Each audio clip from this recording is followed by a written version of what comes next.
This channel does not promote any violent, harmful, or illegal activities. All content provided by this channel is meant for an educational purpose only. আবার ওড়িশা শ্রমিকদের হেনস্থার অভিযোগ উঠছে। বাংলার পরিযায়ী শ্রমিকদের এই বিজেপি শাসিত রাজ্যে হেনস্থা করা হয়েছে বলে অভিযোগ উঠল। বাংলাদেশে তকমা দিয়েই পুলিশি অত্যাচারের অভিযোগ তোলা হচ্ছে। ইতিমধ্যেই পুলিশের হেফাজতে কয়েকজন পরিযায়ীও আছেন বলে দাবি। আতঙ্কিত নদিয়ার শান্তিপুরের এক যুবক এবং তার পরিবার। 15 বছর ধরে ওড়িশায় হকারি করছেন সুজয় পাল। ওই পরিযায়ী শ্রমিকের দাবি, কয়েক মাস ধরেই অত্যাচার চলছে। কয়েকদিন আগে বাংলার কয়েকজন শ্রমিককে ঘর থেকে তুলে নিয়ে চলে গেছে পুলিশ। চরম উৎকণ্ঠায় থাকা পরিযায়ী শ্রমিকের ভিডিও বার্তায় সাহায্যের আর্তি। ভিন রাজ্যের পরিযায়ী হেনস্থার অভিযোগ তৃণমূল কংগ্রেস বারবার তুলেছে, আর তা নিয়ে তৃণমূল বিজেপির তরজাও চলছে। কাজ করি, কিন্তু আজকে 15 দিন আগে আমাদের এখান থেকে দিননগরের 3 জনকে আর মুর্শিদাবাদের 15 জনকে ওরা রাত্রে তুলে নিয়ে চলে গেছে কোনো বিনা কারণে।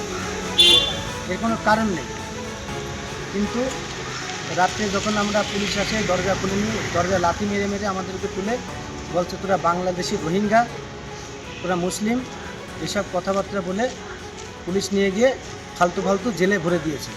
এখন আমরা কি করব? আমরা প্রচণ্ড আতঙ্কের মধ্যে বসবাস করছি। তা এখানে কতদিন থাকতে পারবো বলতে পারবো না, কিন্তু আমি আমাদের পশ্চিমবঙ্গবাসী সবার কাছে অনুরোধ করছি যাতে সবার সহানুভূতি, সবার প্রচেষ্টায় আমাদের কিভাবে সহযোগিতা মিলবে, আপনারা একটু আমাদের সহযোগিতা করার চেষ্টা করুন। যাতে হঠাৎ করে দেখছি যে 15 দিন কি 1 মাস এরকম শুনছি যে পুলিশই ধরপাকড় করছে, ওদের ওখানে চাকরি দিচ্ছে না। এখান থেকে কি ও একাই থাকে? না, এখানে আরো আমাদের এই কালীগঞ্জ পুলিশ লোকও থাকে। আমাদের মঠপাড়া একটা ছিল, তাকেও আতঙ্কে চলে আইছে। মানে পুলিশি অত্যাচারে কি চাইছেন এখন? চাচ্ছি যাতে ওরা ওখানে ভালো মতো কাজকর্ম করতে পারে, আর যদি কাজ নাই করতে চায় তাহলে ওরা বাড়ি ফিরে বাড়ি চলে আসে। ইচ্ছাকৃতভাবে বাংলার পরিযায়ী শ্রমিকদের আজকে অন্যায় করা হচ্ছে, অত্যাচার করা হচ্ছে।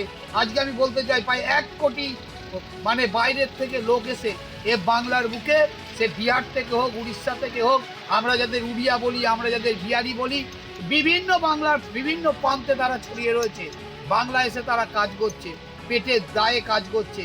কই বাঙালিরা? আমরা তো তাদের ওপর আক্রমণ করছি। বিজেপি আজকে রাজনৈতিকভাবে পরাজয় নিশ্চিত জেনে যে ধরনের বাঙালি পরিযায়ী শ্রমিকের উপর অত্যাচার, আমি শ্রমিক সংগঠন করি, আমি এর তীব্র প্রতিবাদ করছি।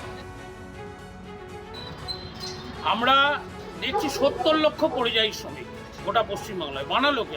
আপনি আমাকে জিজ্ঞেস করছেন, এই প্রশ্নের জবাব দেওয়া উচিত বাংলার সরকার। তারা বিভিন্নভাবে বাইরে থেকে যারা আসেন এখানে রাজনীতি করতে আসেন, বিভিন্ন পেশার সঙ্গে যুক্ত, বাঙালি অবাঙালিদের মধ্যে বিভাজন করে দিচ্ছেন, হিন্দু মুসলমানের মধ্যে বিভাজন করে দিচ্ছেন। এই যে বিভাজন, এর রেসটা বিভিন্ন রাজ্যে গিয়ে পড়ছে।